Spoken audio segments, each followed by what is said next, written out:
अस्सलाम वालेकुम नाज़रीन, प्रोग्राम न्यूज़ मेकर्स के साथ मैं हूं आपकी मेज़बान ज़रिया आरिफ। नाज़रीन, सूरत हाल कुछ इस तरह से है कि बदकिस्मती से पाकिस्तान में पुलिस का जो निज़ाम है वो हमेशा से कारकर्दगी के हवाले से और सियासी मुदाखलत के हवाले से एक सवालिया निशान बना रहा है। इस तरह के अल्फाज अक्सर हमें सियासी जमातों से सुनने को मिलते हैं या आवाम का जो अमूमी तासुर है वो इस हवाले से अपने अपने तहफ़्फ़ुज़ात की अक्कासी कर रहा होता है। लेकिन सूरत हाल दिलचस्प व अजीब उस वक्त है कि जब आपके मुअज़्ज़ज़ अदालतें और आपके जजी साहिबान की जानिब से भी इस किस्म के खदशात सामने आए। कुछ इसी किस्म के रिमार्क्स जो हैं वो आज chief justice Lahore high court की तरफ से भी मंजर आम पर आए हैं। वो बयान क्या है, वो रिमार्क्स क्या है, प्रोग्राम में आगे चलकर हम उस पर बात करेंगे और शामिल करेंगे इसी मामले पर प्राइम मिनिस्टर का भी वो बयान जिसमें वो आईजी पंजाब को ये कह रहे हैं कि वो सीसीपीओ की भरपूर हिमायत करें। फिर प्रोग्राम में दूसरी तरफ हम बात करेंगे कराची ट्रांसफॉर्मेशन प्लान के हवाले से कि जिस पर सिंध गवर्नमेंट की जानिब से कमेटी तश्कील दे दी गई है और ख़ुद सीएम सिंध इस कमेटी को चेयर करेंगे। 10 रुकनी ये कमेटी है जिसमें वफाक के नुमाइंदे भी शामिल हैं, एनडीएमए के नुमाइंदगान भी शामिल हैं और साथ ही साथ इसमें 5 कोर के नुमाइंदे भी शामिल होंगे। अब पाकिस्तान पीपल्स पार्टी बतौर सिंध गवर्नमेंट किस हद तक मुखलिसाना रवैया इख्तियार करती है वफाक के साथ, इस पर भी हम बात करेंगे और आखिर में बात करेंगे फ़लस्तीन के मामले पर गुज़िश्ता रोज़ होने वाले मुआहदे के हवाले से जो कि इसराइल और दीगर जो मुस्लिम ममालिक हैं उनके अरब ममालिक के दरमियान हुआ है। लेकिन सिचुएशन स्टैंड कहाँ कर रही है? क्या इस तरह से हिमायत मिलने के बाद फ़लस्तीन अकेला रह जाएगा और फ़लस्तीन के जो तहफ़्फ़ुज़ात हैं जिस तरह से वहाँ की आवाम ने इसकी सख्त मुखालफत की है, क्या हम आने वाले दिनों में कह सकते हैं कि इन तमाम अरब ममालिक के जो हमें वो फ़लस्तीन को अब दरकार नहीं होगी? इस पर बात करने के लिए प्रोग्राम में हमारे साथ मौजूद होंगे सीनियर सहाफ़ी तज्ज़ियाकार नासिर बेगचुग़ताई साहब, एनबीसी बहुत शुक्रिया प्रोग्राम में अपना वक्त देने के लिए। सीनियर तज्ज़ियाकार लेफ्टिनेंट जनरल रिटायर्ड ग़ुलाम मुस्तफ़ा साहब भी प्रोग्राम में हमारे साथ शामिल गुफ्तगू होंगे। जनरल साहब, thanks for joining us. Anchor person और तज्ज़ियाकार अमीर अब्बास साहब भी प्रोग्राम में हमारे साथ शामिल गुफ्तगू होंगे। तज्ज़ियाकार ज़ुनैरा अज़ीज़ साहिबा भी हमें ज्वाइन कर रही हैं और तज्ज़ियाकार डॉक्टर नाजिर महमूद साहब भी आज के प्रोग्राम का हमारे साथ हिस्सा बनेंगे। सबसे पहले बात करते हैं उस केस के हवाले से जिस पर chief justice Lahore high court साहब की जानिब से रिमार्क सामने आए हैं। मोटरवे पर इज्तिमाई ज़्यादती केस के बाद पुलिस की कारकर्दगी पर चूंकि एक बार फिर से बहस हो रही है और इसी पर chief justice Lahore high court ने भी आज एक केस की समाअत के दौरान रिमार्क्स में कहा पुलिस मुल्क में कब्जा ग्रुप बन चुकी है और पीटीआई की जानिब से हमें याद है कि पुलिस के निज़ाम में इस्लाहात का वादा किया गया था, ताहम अब तक इस हवाले से कोई पेशरफ्त मंजर-ए-आम पर नहीं आ सकी है। लेकिन क्या पुलिस का मौजूदा निज़ाम सियासी जमातें जानबूझकर तब्दील नहीं करना चाहती हैं? नासिर बेगचुग़ताई साहब, जैसे कि मैंने अपने इब्तिदाई में भी कहा कि हमारे मुल्क में हर दौर में जो ये पुलिस का महकमा है वो किसी न किसी किस्म की सियासी मुदाखलत का शिकार रहा है। सूरत हाल आज भी हमें कुछ ज़्यादा मुख्तलिफ नहीं नज़र आ रही, वो भी प्राइम मिनिस्टर के इस बयान के बाद कि आईजी पंजाब सीसीपीओ की भरपूर हिमायत करें। तो बताइएगा, ये सब कुछ जानबूझकर किया जाता है? सियासी मुदाखलत बरकरार रहे, इस निज़ाम को तब्दील करने की खुद से कोई नीयत, खुद से कोई विल नहीं होती?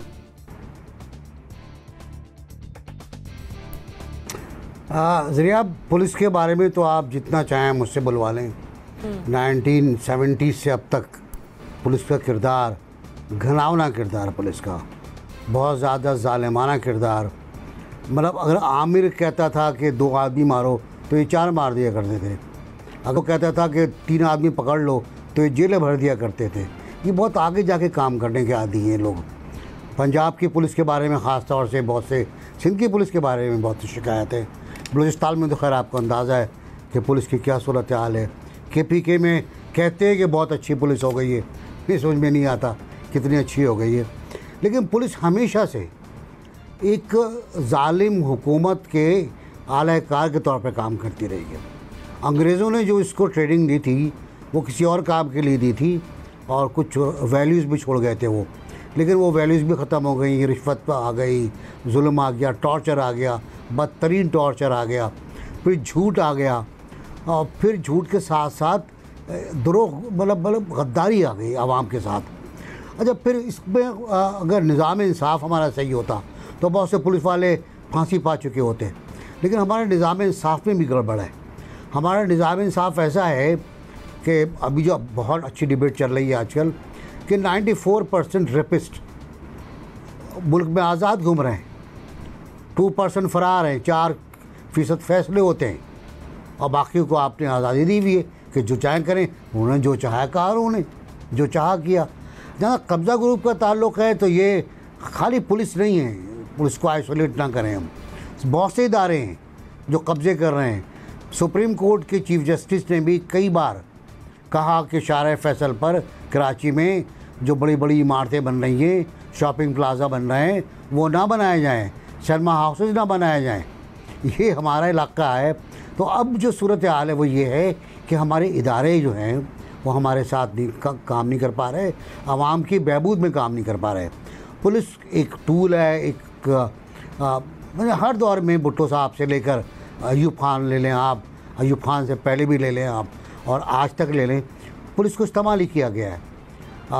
मैं बहुत शर्मिंदा हूँ उस बात के ऊपर कि बहुत से केस कराची में हुए हैं जिनमें पुलिस का इस्तेमाल हुआ है, बहुत से केस पंजाब में हुए हैं जिनमें, सिंध के अंदर बहुत से केस हुए हैं, पंजाब में तो खैर साहिवाल वाला केस आपने देखा है, बाल्टान वाला केस भी आपने देखा है, और पुलिस मुकाबले भी आपने देखे हैं कि साथ ले जा रहे थे हम कैदी को अदालत, अच्छा हम पे हमला हो गया, कैदी मर गए, हम बच गए।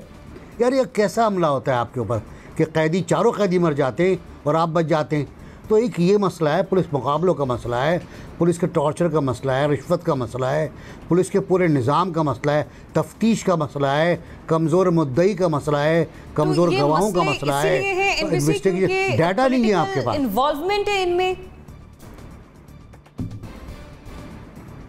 बिल्कुल पॉलिटिकल इन्वॉल्वमेंट। देखें, कुछ तो होती है पॉलिटिकल इन्वॉल्वमेंट, कुछ और कुछ ये अपने तौर पर भी करते हैं। और सियासी मुदाखलत अगर ना हो और इनको खिलाफ कार्रवाई, अगर आईजी ना कहे कि सीसीपीओ की हिमायत करते रहो तो कौन करेगा? और आईजी से किसने कहा होगा? आईजी चीफ मिनिस्टर नहीं कहा होगा, किसी और ने कहा होगा जो इस्लामाबाद में बैठा हुआ है। सही। अमीर, हमारे यहाँ पुलिस का मौजूदा निज़ाम सियासी जमातें जानबूझकर तब्दील नहीं करना चाह रही। देखिए, रजा शाह पहलवी जिसके खानदान ने, पहलवी खानदान ने 65 साल तक हुकूमत की ईरान, और वो इतना ताकतवर बादशाह बन गया कि वो ईरान की 2500 साल बादशाहत का जश्न मनाने के लिए उसने एक नया शहर आबाद किया था। उसने एक पुलिस बनाई जिस पुलिस का नाम था साबाक, और साबाक का काम बिल्कुल वही था जो पाकिस्तान में सक्सेसिव रेजीम्स के अंदर, चाहे वो ये जमहूरियत के चैंपियंस हुक्मरान बनते रहे, चाहे मिलिट्री डिक्टेटर हुक्मरान बनते रहे, दोनों ने, जिसको कहते हैं ना रज के पंजाबी, इन्होंने रज के पुलिस का वो इस्तेमाल किया जो साबाक का इस्तेमाल किया था रजा शाह पहलवी। जाली झूठे पर्चे करवाने के लिए, जाली पुलिस मुकाबले करवाने के लिए, सियासी धाक बिठाने के लिए। जो आपकी पुलिस है वो उन मुल्कों की पुलिस में शामिल होती है, बदतरीन दुनिया की पुलिस में। अच्छा, अब पुलिस दुनिया में बेहतर भी हुई है। मिसाल के तौर पे अगर कोई ये समझे कि जी हमारी पुलिस तो बेहतर हो नहीं सकती है, तो मैं इसे इख्तलाफ करता हूं। देखिए, हमारे सामने जापान की मिसाल है। एक जमाने में जापान की जो पुलिस थी उसको brutal police of the world कहा जाता था, लेकिन आज जापान की पुलिस दुनिया की महज़ब तरीन पुलिस फोर्सेस में से एक है। तो ट्रांसफॉर्मेशन भी मुमकिन है, लेकिन असल चीज वही जो आपने कही। देखिए, पुलिस जो है वो आपके हर निजाम में जो बुनियादी कील है ना, जैसे आप एक मशीन में से कील बाहर निकाल दें तो वो मशीन जो है उसके सारे पुर्जे बिखर जाएंगे। आपके यहां पुलिस की हैसियत उस कील की तरह से है, जिस कील में यानी जो आपका निजाम इंसाफ, आपका जो इंटरनल सिक्योरिटी है, आपकी जो सोशल सिक्योरिटी है, आपकी जो इकोनॉमिक सिक्योरिटी है, आपकी जो लाइफ एंड प्रॉपर्टी की प्रोटेक्शन है, हत्ता के जो बड़े पैमाने पर जो टेररिज्म हमने देखा 18 साल तक, वो टेररिज्म भी इस वजह से हुआ क्योंकि आपके मुल्क में इंटरनल सिक्योरिटी वीक थी। अगर आपके मुल्क में पुलिसिंग का निजाम जदीद होता और पुलिस काम कर रही होती तो कभी भी दहशतगर्दों की पनाहगाहें ना बनती। अगर वजीरिस्तान में, जिसको आपने इलाका गैर यानी खुद रियासत में इलाका गैर कहा हुआ था, अगर वहां पे पुलिस की अमलदारी और रिट होती, जिस तरह आपने बलूचिस्तान के अंदर ये ए एरिया, ये बी, दुनिया में किसी मुल्क में होता है कि ये ए एरिया, ये बी एरिया, ये फलाना ढमकाना एरिया, यहां पे जो है वो खातादार होगी, यहां पे लेविस होगी, या पुलिस, अगर पुलिस होती और वो पुलिस होती जैसे स्कॉटलैंड यार्ड है, जैसे न्यूयॉर्क पुलिस डिपार्टमेंट है, तो आपके मुल्क में जो ये 90% जो गिलाफतें और मसाइल हैं, ये 90% तक कम हो सकते थे। लेकिन चूंकि आपके सियासतदानों को, हुक्मरान बशमूल मौजूदा हुकूमत, इस हुकूमत ने तो हर दर्जा मायूस कर दिया ना पुलिस के मामले में। क्योंकि आपके हुक्मरानों को एक ऐसी पुलिस सूट करती है जो यस बॉस करे, जो इनके खिलौने जराइम को धंधों को प्रोटेक्शन। पॉइंट आपका आ गया। जनरल साहब, अमीर ने भी जैसे भी बात की, एनबीसी भी कह चुके हैं कि हाँ ये पॉलिटिकल इन्वॉल्वमेंट की वजह से सिचुएशन यहाँ तक पहुंची है। प्राइम मिनिस्टर ने भी कहा था जब वो इलेक्शन कैंपेन कर रहे थे कि पुलिस रिफॉर्म्स होंगी, इस्लाहात करेंगे, पुलिस का निज़ाम बेहतर करेंगे, मिसाली पुलिस बनाएंगे। किधर गई वो पुलिस? सियासी इन्वॉल्वमेंट है तभी ये निज़ाम जूम का तून चल रहा है। देखिए, हम थोड़ी ज्यादती कर रहे हैं। पुलिस को जो हम जिस तरीके सिंगल आउट कर रहे हैं, अब देखिए ये पूरा सिस्टम है जो आपका, ये तकरीबन 2 दहाई पीछे कहीं बेस्ड है। दुनिया कहीं चली गई है। हमारी जो सियासी सोच है वो 80 की दहाई से आगे नहीं निकली, और जो हमारे ओवरऑल जो लॉज हैं या जो भी हमने किया हुआ है by way of running this country, वो आज से 1.5 साल पुराना है। इस सारे सिस्टम में एक सिर्फ पुलिस को आप ठीक कर लेंगे तो क्या कर लेंगे इससे? No, I don't agree with that. मेरी दरख्वास्त ये है, नंबर 1 कि आइन जो एक आपका जो कॉन्ट्रैक्ट होता है जिसमें आपके लोगों के राइट्स और उनके फराइज डिफाइन होते हैं, उसमें जो आपने डिस्टॉर्शंस कर दी हैं, नंबर 1। नंबर 2 जो आपने कवानीन में डिस्टॉर्शन कर दी हैं, और नंबर 3 जो आपका निज़ाम जिसमें ये बड़ा वाज़ेह है कि ताकत का मंबा और दौलत के असूल का मंबा एक जगह पर है, जहां पे कानून भी बनता है, जहां पे दौलत भी सारी इकट्ठी हो जाती है, दौलत बनाने के ज़राए भी जहाँ पे इकट्ठे हो जाते हैं। जब तक इस निज़ाम को आप नहीं हटाएंगे, जब तक कानून बनाने वाले, वो दौलत बनाने वाले जो ज़राए हैं उनके ऊपर कब्जा करने का उनका इख्तियार नहीं होगा, इख्तियार खत्म हो जाएगा। आप पूरे निज़ाम को ठीक करना पड़ेगा आपको। पुलिस यस, सियासी मदाखलत तो कोई चीज़ ही नहीं है ना। देखिए ये हमारा सारा सिस्टम इसी पर बेस्ड है। आपकी जो कॉन्स्टिट्यूएंसी पॉलिटिक्स है वो बेस किस चीज पर है आपकी? मतलब लोगों की फलाह बहबूद तो आप कर ही नहीं सकते जितना आप बात करते हैं, जितना कर सकते हैं। जो एमएनएज़म का काम नहीं है ये, एमपीएस ने अपने लॉज बनाने का काम कोई नहीं है। लोकल बॉडीज जिन्होंने ये काम रन करना होता है, मैनेज करना होता है, आपने उसको ऊपर उभरने दिया नहीं आपने। जब वो कोई आता है सामने, उसको बजाय इम्प्रूव करने के, चूंकि ये निज़ाम मुशर्रफ का था या ये निज़ाम भुट्टो का था या निज़ाम नवाज शरीफ का था, उसको बेड़ा गर्क कर दो और उसके बाद निज़ाम मत लेके आओ। देखिए आपको सारा एक होलिस्टिक व्यू देखिए इसको। उसमें बैठकर आप जब तक दुरुस्ती नहीं करेंगे, और दुरुस्ती ये नहीं होगी कि यहाँ पे कट एंड पेस्ट कर दें आपको असर नौ जायजा लेना पड़ेगा। और ये जो हमारे कानून बनाने वाले हैं, इन सबको बैठ के असर नौ जायजा लेना पड़ेगा। और पुलिस को आप आज़ाद करिए, आप अपने निज़ाम अदल उसको मॉडर्नाइज कीजिए। आप एक केस देख लीजिए, दुनिया में कहीं टाइम लिमिट्स के अलावा केसेस नहीं चलते। हमारे यहाँ एक केस शुरू होता है 20-20, 30-30, 40-40 साल चलता रहता है। आपने कभी ये सुना? बरतानिया में वो बैठ के फैसला हो जाता है कि इस केस का फैसला हम 4 दिन में करेंगे या 5 दिन में करेंगे। वो 5 दिन में फैसला हो जाएगा उसका। जब ये फैसले ही नहीं होंगे, जब आपके जो लोग हैं वो ट्रेन ही नहीं होंगे, जो काम करने वाले काम ही नहीं करेंगे, और उनके लिए इंसेंटिव नहीं होगा, और उनके लिए जो उनका जो रेट्रिब्यूशन है उसका कोई कॉन्सेप्ट नहीं होगा, और आपसे सिर्फ ये मांगा जाएगा कि ऑल ओके की रिपोर्ट दें, क्या होगा? जाली पुलिस मुकाबले होंगे। क्या होगा? आपकी जाली रिपोर्ट्स आएंगी। क्या होगा? आपकी एफआईआर दर्ज नहीं होगी। क्या मसला है कि आप आज भी एफआईआर दर्ज कराना एक बहुत बड़ा कारनामा है। जो भी आपके सीनियर पुलिस ऑफिसर्स आते हैं, ये जो भी हुकूमत आती है कि हमने एफआईआर बनाने का जो तरीका कार है वो बड़ा वाज़ेह कर दिया है। क्या वजह इन चीजों का? इस सारे सिस्टम आप देखिए, सबको आप ठीक करेंगे तो बात बनेगी, वरना महज आप पुलिस कहां से मिले? जापानीज पुलिस को लेके आइए यहाँ पे, अकेला पुलिस को सिंगल आउट नहीं किया जा सकता। तमाम जो मुहर्रिकात हैं हमें रियासत के दीगर इदारों को भी देखना होगा। सुनेरा, हम स्पेसिफिकली यहाँ पे पुलिस के मौजूदा निज़ाम पर बात कर रहे हैं। आप समझते हैं क्योंकि सियासी मुदाखलत है और सियासी मफादात जुड़े होते हैं, इसलिए जानबूझकर इसका निज़ाम तब्दील नहीं करना चाहती सियासी जमातें?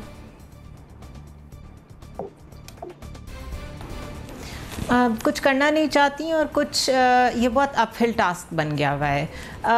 In the grand scheme of things अगर आप देखें तो तकरीबन हमारे सारे इदारे ही पोलिटिसाइज हो चुके हुए हैं, और जहाँ पे भी पॉलिटिक्स इस हद तक इफ़ेक्टिव और इंटरवीन कर जाएं, वहाँ पे फिर परफॉर्मेंस तो आप एक्सपेक्ट कर नहीं सकते हैं, बिकॉज उनके प्रमोशंस, उनके डिमोशंस, उनके पर्क्स एंड प्रिविलेजेस जो हैं वो सारे एसोसिएशंस पे डिपेंड करना शुरू कर जाते हैं कि पॉलिटिकल किस पार्टी से बिलोंग करते हैं आप, किसकी गवर्नमेंट चल रही है, किसका कंट्रोल ज़्यादा है तो उसके बाद जब परफॉर्मेंस बेस्ड इंडेक्स नहीं रहेगा तो फिर कोई भी अफसर चाहे वो किसी भी डिपार्टमेंट का हो वो क्यों मेहनत करेगा या वो काम वो सही तरीके से क्यों करेगा जिसके लिए असल में उसको वो जॉब दी गई है।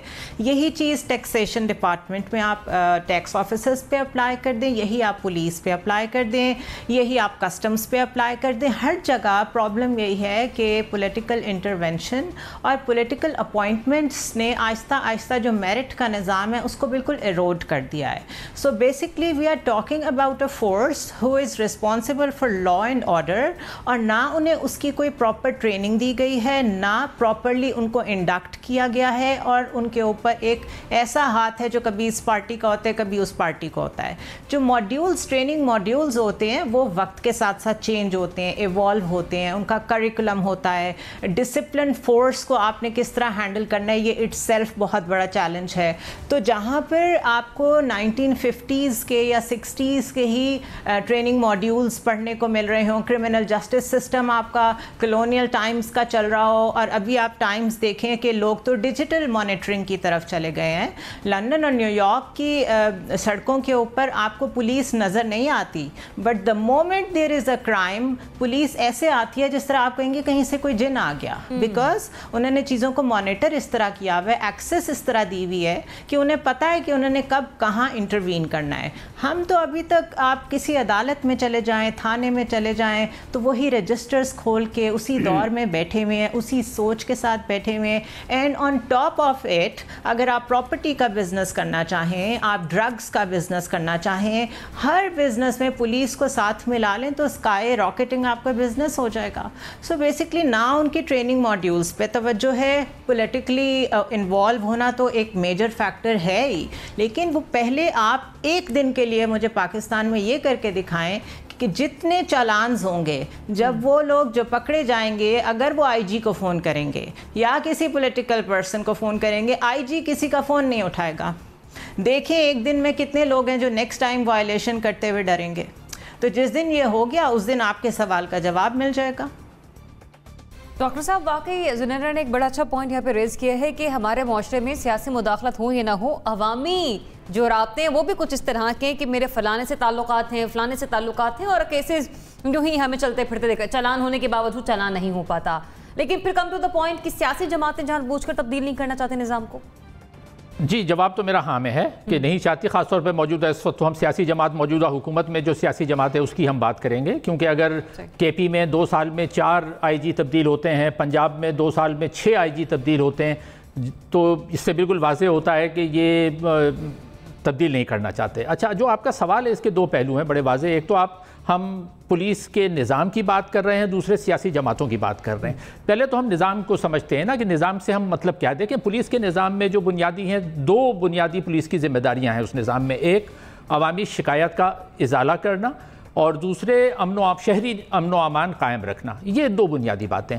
अच्छा, पाकिस्तान में हुआ क्या है कि इस जो बुनियादी निज़ाम की जो जिम्मेदारियां हैं उनसे हटकर एक तीसरी जिम्मेदारी उन पर डाल दी गई है, और वो ये है कि जो भी हुकूमत वक्त है उसके इशारों पर अमल करना, और जो भी हुकूमत पर तनकीद करे या अपोजिशन में हो उसको टारगेट किया जाए। क्योंकि ये बार बार जो आईजीज़ तब्दील किए जाते हैं, इसका क्या मकसद होता है? इसका मतलब यही होता है कि हुकूमत जो करवाना चाह रही है वो नहीं हो रहा, इसलिए एक दूसरा आईजी लाया जाए जो, या पुलिस अफसर लाया जाए जो कि उनके वो काम कर सके। तो पुलिस के निज़ाम को बेहतर करने के लिए बुनियादी तौर पर यही होना चाहिए कि उसका जो पहली जो बुनियादी 2 जिम्मेदारियां हैं, यानी अवामी शिकायत का इजाला। अच्छा, शिकायत के इजाले के लिए क्या करना चाहिए? यहाँ पर सियासी मुदाखलत होती ज़रूर है, लेकिन इससे भी ज़्यादा एक अहम चीज़ ये है कि जो पिछले 70 साल में हमने देखा कि पुलिस के पास वसाइल भी नहीं है। अच्छा, एक तो वसाइल ना होने की वजह से आप किसी भी थाने में चले जाएं, उनके पास पेट्रोल के पैसे नहीं होते, फ़ोटोकॉपी करने के पैसे नहीं हैं, कागज़ ख़रीदने के पैसे नहीं हैं। और ये यानी झूठी बात नहीं है, आप किसी दयानतदार तरीन अफसर से भी पूछ लें तो वो भी यही कहेंगे कि हमारे पास वसाइल नहीं होते। तो उनको पूरे, तो एक तो वसाइल उनके पास होना चाहिए। दूसरी बात यह है कि जो अमन व अमान कायम करने की जिम्मेदारी है, उस अमन व अमान के कायम करने के लिए भी उनको रिसोर्सेज़ की ज़रूरत है। जब तक ये दोनों रिसोर्सेज नहीं दी जाएंगी, निज़ाम इसी तरह चलता रहेगा। तीसरी बात यह है कि जब कानून नाफिज करने वाले इदारे जो कि पुलिस जैसे है, अगर ये खुद देखती है कि हमारे हुक्मरान जो उनसे ऊपर हैं वो खुद कवानीन की खिलाफ वर्जी में लगे हुए हैं, तो उस तरह से पुलिस को भी ये हौसला अफजाई होती है कि जब ऊपरी सतह पर कानून की बालादस्ती को तस्लीम नहीं किया जा रहा तो हम क्यों कानून की बालादस्ती को तस्लीम करें। इस तरह से पुलिस के अंदर भी कानून की खिलाफ वर्जी का दौर आ जाता है। अच्छा, तीसरा इसका एलिमेंट यह है कि अवामी शिकायत का इजाला करने के लिए ये ज़रूरी होता है कि पुलिस जो है वो मकामी हो। हमारे यहाँ ये हुआ है ख़ासतौर पे 1 यूनिट बनने के बाद, ये खराबे का आगाज़ भुट्टो साहब या अयूब खान से नहीं हुआ, ये उनसे भी पहले जब 1 यूनिट बनाया गया तो 1 यूनिट्स के जो बहुत सारे नुकसान हुए उसमें यह था कि गैर मकामी पुलिस यानी लाहौर मरकज़ था और गैर मकामी पुलिस जो है वो पूरे मुल्क में अपॉइंट की गई, जिसके नतीजे में ये हुआ कि उसका जो आवाम से ताल्लुक़ था वो ख़त्म हुआ। अच्छा, बेहतरी के लिए ये बहुत ज़रूरी है कि पुलिस जो है वो दुनिया में ज़्यादातर ममालिक में यही सिस्टम है और ये चलता है कि पुलिस जो है वो मकामी हो ताकि उसका कम्युनिटी से ताल्लुक़ हो और कम्युनिटी उसको अकाउंटेबल करार दे सके, यानी उससे जवाबदेही कर सके। अच्छा, आखिरी बात मैं ये कहूँगा कि जो सियासी जमातों की जब हम बात करते हैं तो इस वक्त हम मौजूदा सियासी जमात की बात कर रहे हैं क्योंकि जिनके हाथ में इख्तियार है हम उसी की बात करेंगे। मैं ये क्यों कह रहा हूँ कि ये नहीं चाहते कि सिस्टम बेहतर हो। मैंने मिसाल दी कि केपी में 2 साल में 4 IG तब्दील होते हैं, पंजाब में 2 साल में 6 तब्दील होते हैं, उसको भी आप छोड़ दें। अभी लेटेस्ट वाक़या जो पंजाब का मोटरवे का वाक़या है, इसमें आप देख लें कि हमारे यहाँ की हुकूमत से मरकज़ी सतह पर जो है वो वज़ीर आज़म साहब कल गए, वहाँ पंजाब में उन्होंने मीटिंग की। अब उसमें गैर संजीदगी का अंदाज़ा इस बात से लगाया जाए कि उसमें फैसल वावडा साहब मौजूद थे उस मीटिंग में, उसमें शाहजाद अकबर साहब मौजूद थे, उसमें शफकत महमूद साहब मौजूद थे, यानी वो सारे लोग कि जिनका बराह रास्त पंजाब के अमनो अमान से ताल्लुक़ नहीं है, उनको लेकर गए। और फिर वज़ीर आज़म ये कहते रहे कि जी CCPO, वो CCPO के जिनकी जो साख है, जो शोहरत है, उनके खुद अपने अफसरान के मुताबिक क्वेश्चनेबल है, उस पर बड़े सवाल हैं। यानी वो मैंने और आपने रिपोर्ट ही लिखी है, सियासी मुदाखलत है, इसमें कोई शक नहीं है। लेकिन हमें ये भी सामने रखना है, जाके जैसे कि बाकी तज्ज़ियाकारों ने कहा कि दीगर रियासती इदारे भी इसमें उतने ही कसूरवार हैं और सिचुएशन ऐसी है कि हमें उस निज़ाम को ठीक करना होगा और उसी निज़ाम का हिस्सा ये पुलिस का सिस्टम भी है। जैसे जनरल साहब ने भी फरमाया कि सिर्फ पुलिस को ही सिंगल आउट नहीं किया जा सकता। आगे बढ़ते हैं, बात सिंध की, स्पेशली कराची की बात करेंगे, जहां पर सिंध गवर्नमेंट ने कराची की तरक्की और बहाली के लिए खुसूसी कमेटी कायम कर दी है। 10 रुकनी कमेटी है जिसे चेयर कर रहे हैं CM सिंध मुराद अली शाह साहब और कमेटी रकीम में चीफ सेक्रेटरी शामिल हैं, कमिश्नर शामिल हैं और एडमिनिस्ट्रेटर्स भी शामिल हैं। इसके अलावा अब फेडरल के नुमाइंदे और NDMA और 5 कोर के नुमाइंदे भी इस टीम का हिस्सा होंगे। लेकिन कराची पैकेज के मंसूबों की फंडिंग, इस्तेमाल और निगरानी के लिए कमेटी तो कायम हो गई। क्या पीपल्स पार्टी कराची के मामले पर विफाकी हुकूमत के साथ मुखलिसाना तरीके से चलेगी, ये एक सवालिया निशान है। NBC, हम जानते हैं कि सियासी चपकलिश है, सियासी तनाव है, दोनों के दरमियान एक रस्साकशी का आलम हमने हमेशा से देखा है। जब से पैकेज अनाउंस हुआ उस वक्त से लेकर आज तक बयानात थमने का नाम नहीं लेती। लेकिन आप समझते कि पीपल्स पार्टी जरा मुखलिसाना तरीके से चलेगी फेडरल के साथ इस पैकेज के अनाउंसमेंट के बाद? नहीं, चलना चाहिए वफाकी हुकूमत को मुखलिसाना अंदाज में। मसला कराची का है, कराची सिंध के अंदर है, तो सिंध की हुकूमत तो एक फ़रीक है, एक ज़ख्मी फ़रीक है और फेडरल गवर्नमेंट को उस पर मरहम लगाना है। लेकिन मेरी अपनी राय ये है कि दोनों को मुखलिस होना चाहिए, किसी एक को नहीं। मतलब मोहब्बत 2 तरफ़ा होती है, एक तरफ़ा नहीं होती। सीधी सीधी बात ये है, अगर आपको कराची से मोहब्बत है, कराची से प्यार है, कराची का रेवेन्यू आप लेना चाहते हो, कराची के टैक्सेस आप लेना चाहते हो, तो कराची की ग्रोथ करना पड़ेगी आपको। अब मतलब क्या रुकावट थी ग्रीन लाइन पे काम करने में? क्या रुकावट थी K4 पे काम करने में? काम शुरू कर रहे थे आप फंड रिलीज़ कर रहे थे, क्यों लड़ते रहे आप कि मेरा इतने पैसे हैं, मेरे इतने पैसे हैं? बाद में मालूम हो गया कि कितने पैसे कौन दे रहा है, कहाँ से दे रहा है, आप कहाँ से दे रहे हो, ये कहाँ से दे रहे हैं। मसला ये नहीं है, मसला ये है कि आप दोनों हुकूमतें और तमाम स्टेक होल्डर्स एक प्लेटफॉर्म पर आएँ, एक जगह पर आएँ। यहाँ भी निज़ाम ठीक करने की ज़रूरत है, यहाँ भी बल्दियाती निज़ाम ठीक करने की ज़रूरत है, यहाँ भी बल्दियात को इख्तियारात देने की ज़रूरत है। इस पर भी काम हो रहा है हमारी इत्तला के मुताबिक। और मुझे शायद बहुत अच्छी खबर ये है कि मेयर का जो मैं बार बार चिल्लाता रहता हूँ कि बराह रास्त इंतखाब होना चाहिए, उस पर कई पार्टियाँ मुत्तफ़िक़ भी हो गई हैं और भी दूसरे इशूज़ सामने आ रहे हैं जो अच्छे लग रहे हैं। लेकिन ये कि कराची की फ़ौरी तामीर नौ की ज़रूरत है, जो इसका स्ट्रक्चर तबाह हो गया है उस पर काम करने की ज़रूरत है। ये 10 रुकनी कमेटी जो कायम हुई है, ये इसीलिए कायम हुई है कि ये ओवरऑल नज़र रख सके कि काम किस तरह हो रहा है। अच्छा, अब नज़र वज़र सब हो गई, अब नज़र उतारना भी शुरू करें आप। नज़र इस तरह उतरेगी कि आप काम शुरू कर दें तमाम प्रोजेक्ट्स पर एक साथ। अब ये नहीं कि एक साल के बाद इस पर करेंगे, एक साल बाद तमाम प्रोजेक्ट्स पर साथ काम शुरू कर दें। सर्कुलर रेलवे हो, कराची की सड़कें हों, कराची के नाले हों, कराची में गैर कानूनी तामीरात हों, कराची में गैर कानूनी तामीरात की इजाज़त देने वाले हों, कराची में नालों पर इंक्रोचमेंट करने वाले हों, इन सबको गिरफ्तार भी किया जाए, इन पर मुकदमे भी चलाएँ, छोड़ा न जाए किसी को। अगर छोड़ देंगे आप तो फिर ये हरकत करेंगे। आज ये बड़ी बातें कर रहे हैं उछल उछल के कि हम कराची के दोस्त हैं, कोई कराची का दोस्त वोस्त नहीं है, सब ने खाया है कराची को। तो ये मसला है। मसला सिर्फ इतना सा है कि अमल कर लें, जो कहा है उस पर अमल कर लें, जितने पैसे जिसके हैं वो पूल कर ले, प्राइवेट पार्टी से पैसे लेने, उनसे बात कर ले। बातचीत चल रही है मेरे ख्याल से वर्ल्ड बैंक से भी और एशियन डेवलपमेंट बैंक से भी, बात दोनों की चल रही है। लेकिन अब काम शुरू हो जाना चाहिए। ये काम होगा होगा होगा, कराची को हम ठीक करेंगे, ये सुनते सुनते कान पक गए। कराची को ठीक करना पड़ेगा अब। सही। अमीर, जिस तरह से कराची के मामले में वफाक ने इनिशिएट किया, अब कमेटी कायम होगी, सीएम सिंध उसको चेयर कर रहे हैं, तो चलेंगे ये लोग मुखलिसाना तरीके से फेडरल के साथ? देखिए, सियासतदान कितना ही अच्छा क्यों ना हो, वो हर काम में अपना सियासी मफाद सबसे पहले देखेगा, वो सियासी जमा तफरीक पहले करेगा। अगर वफाक ताउन करे सिंध के साथ तो वफाक का सियासी फायदा है, लेकिन अगर सिंध हुकूमत ताउन करे वफाक के साथ तो पीपल्स पार्टी को सियासी फायदा शायद उतना ना मिल सके। इसलिए वफाक, मेरी नजर में वफाक अब तक काम नहीं कर सका, ये उसकी नाकामी है, ये उसकी बददिली कह रहे हैं आप। लेकिन अगर वफाक काम करे तो वफाक को फायदा होगा सियासी।